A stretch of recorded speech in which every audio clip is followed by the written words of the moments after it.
Good evening, ladies and gentlemen. Welcome to Tex Messages. I'm the parasite of the show, Rick Tex. Glad to have you here on this Wednesday evening, December 6, 2018. We're broadcasting out of Elk River, Minnesota. Glad to be here. Glad to be in front of the green screen. Glad to be behind the pulpit once again. And we're overly enjoyed and enthusiastic to have you, and also elated to have you joining us once again, ladies and gentlemen. It was a rather cold day out today. I mean, we're approaching mid-December, so you can pretty much expect the deep north to be a bit cold. Elk River being the heart of the heart of the deep north. Minnesota is technically considered the Midwest, but in all reality, the deep north is a more appropriate nomenclature for it, just due to temperatures and everything. I mean, yeah, people in Kansas and Nebraska, I mean, they go through winters and everything too, but they probably don't deal with sub-0 degrees Fahrenheit. And one of the key tricks to dealing with winter is wool socks.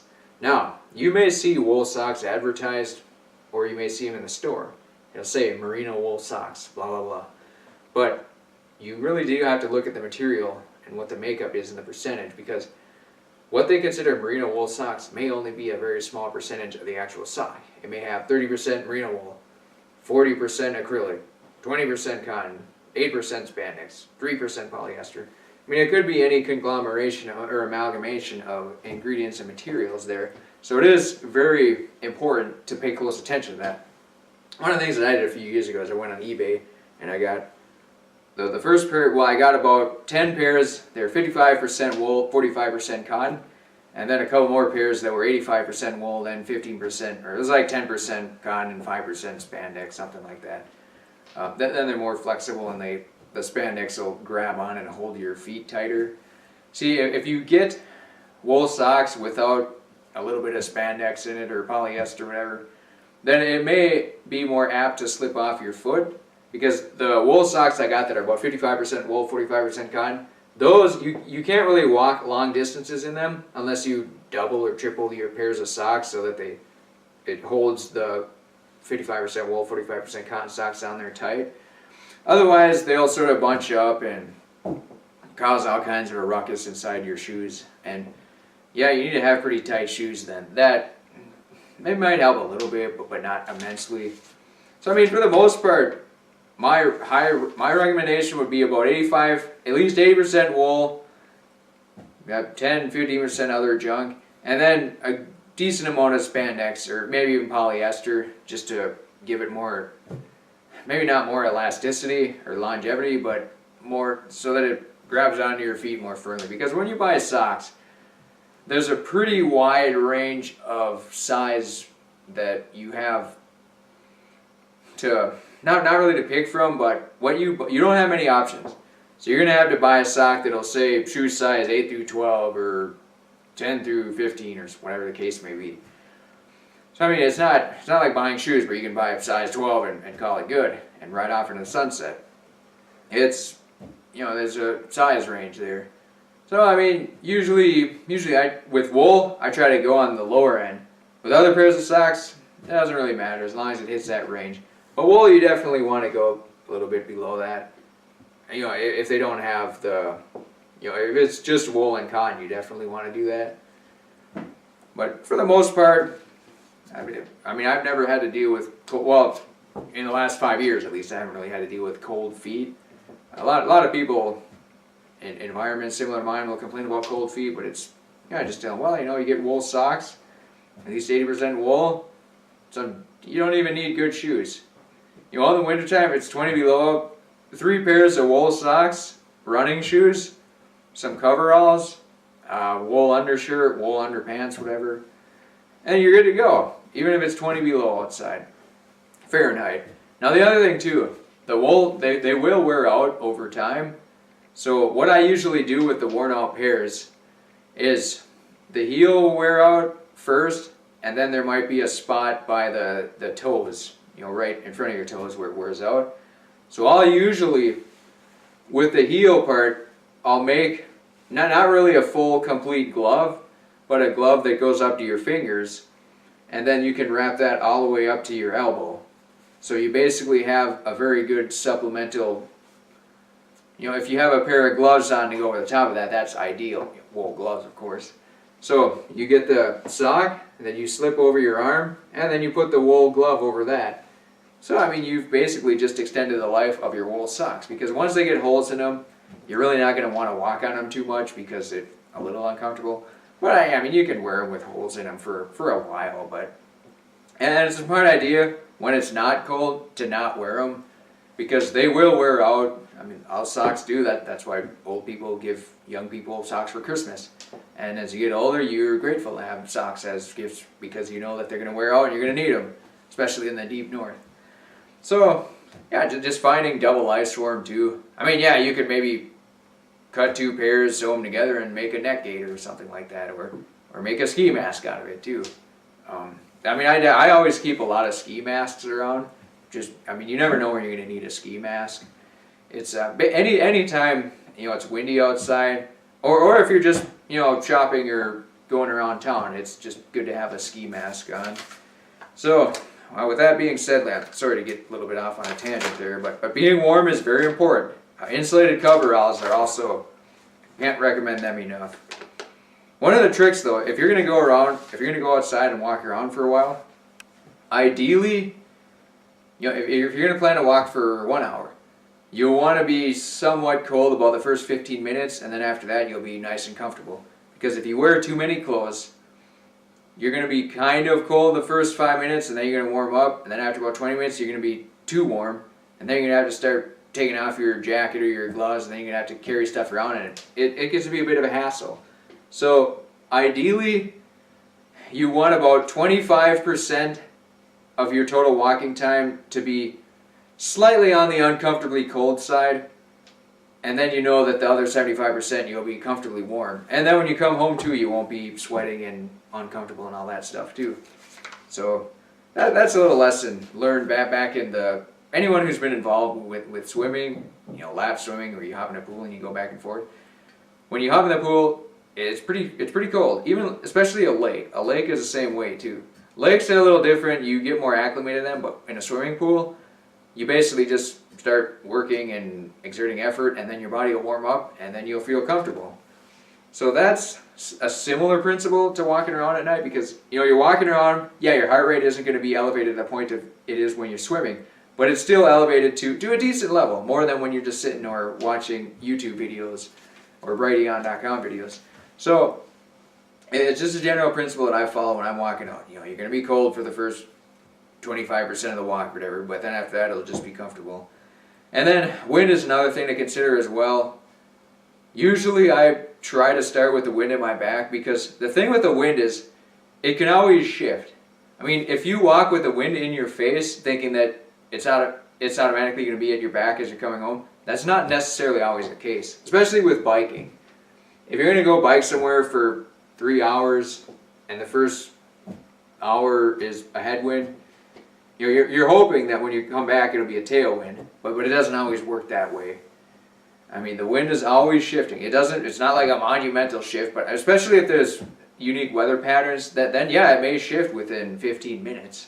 So it's always a good idea to, if you're walking desultory, randomly, aimlessly, then always start with the wind at your back, because then when the wind is in your face, you'll be warmed up and you'll be able to deal with it better. If you start with the wind in your face, you're already cold, you're agitated, and you give yourself a chance of failing. So the idea here is to make sure that you're most comfortable with walking around, and that it becomes a normal activity and makes you great again ultimately. So, with that being said, ladies and gentlemen, we're going to get into some of our research articles here. So one of the things we certainly advocate against is the use of pharmaceuticals. Ibuprofen especially, definitely especially aspirin, Tylenol. There's some ruse going around that they actually help prevent heart disease, but I mean, in all actuality, it probably just clogs your liver and messes up your kidneys and doesn't really do anything for you. Probably messes up other parts of your body too, dilutes your blood, and takes receptor space that could otherwise be used for beneficial hormones or actually naturally occurring things of your body. So just any pills is usually a bad idea. But ibuprofen, there's an article on naturalnews.com, very long article. This Probably won't even be a compendium of it, but just a short summary. Ibuprofen could be as deadly as Vioxx. Vioxx was made by the Merck company. Back in 2011, Merck had to pay $950 million over Vioxx, a lawsuit against it. And in 2007, they had to pay $2.85 billion.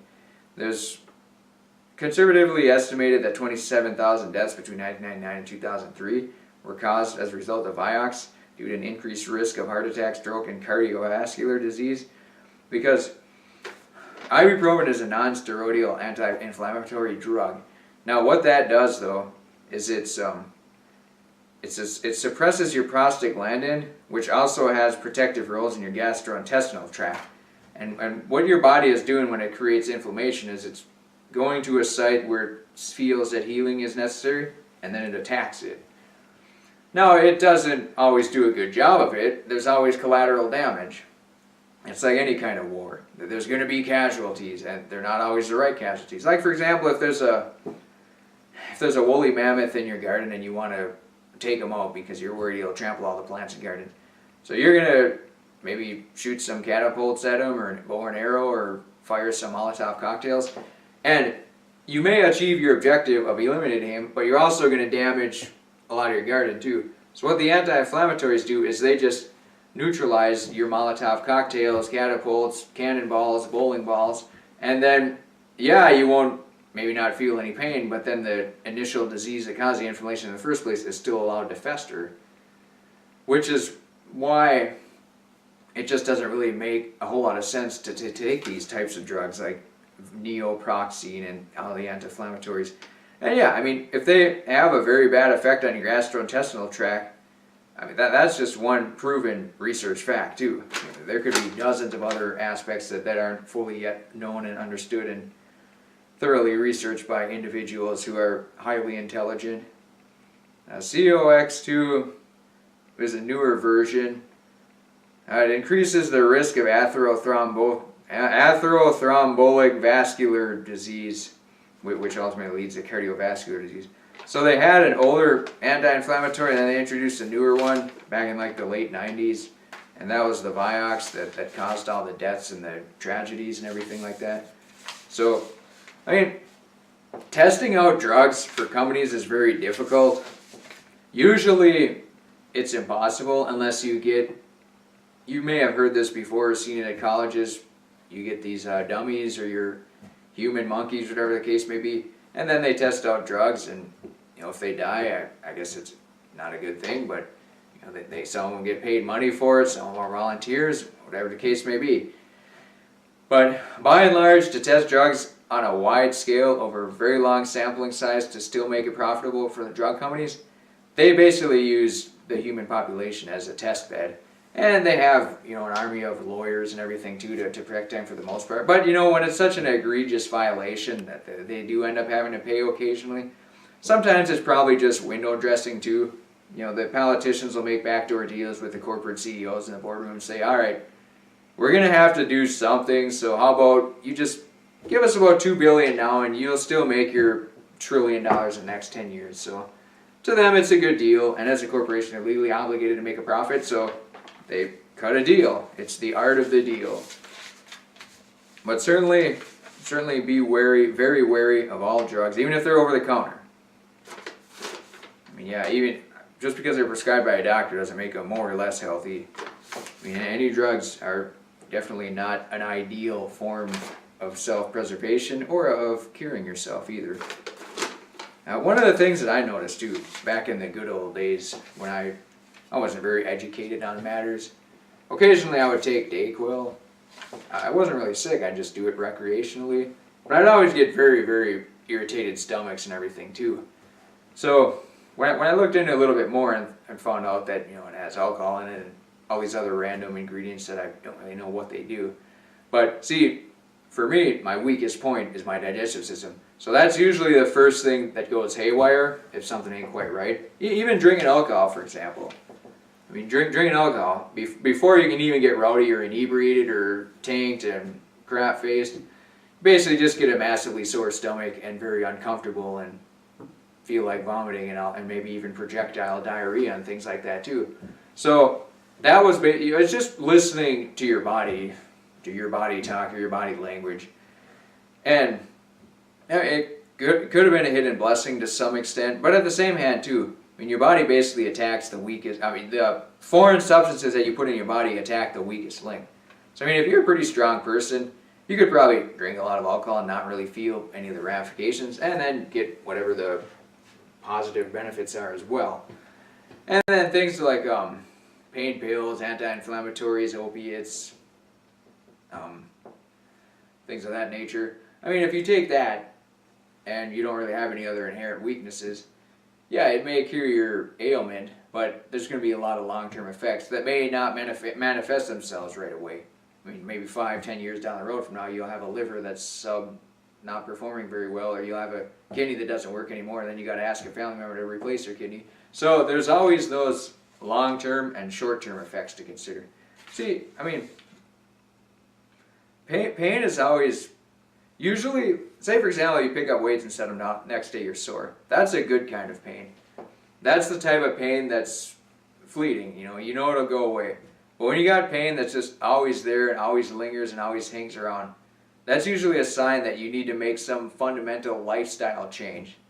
And that's very difficult for a lot of people. They have a job that they're comfortable with, a family, and they don't want to move anywhere. They don't have the time to spend 2 hours walking around at night or anything like that, or to change their job from sitting in front of a computer to digging ditches all day, whatever the case may be. But chronic pain is usually a signal from your body that something needs to change long term. And for something to change long term, it also needs short term, not really a desperation, but you also need to be patient too, because greatness doesn't ever happen overnight. It takes a very long time, but it also takes a very dedicated long time too. Just because something won't happen for another 5 years doesn't mean now is the time to half-ass it if it will happen, because it may never happen. I mean, you may have to put 90% effort into something for the next 5 years for it to come into fruition. That's just how the world seems to be designed, ladies and gentlemen. So with that being said, looks like we're coming to the conclusion of the show here.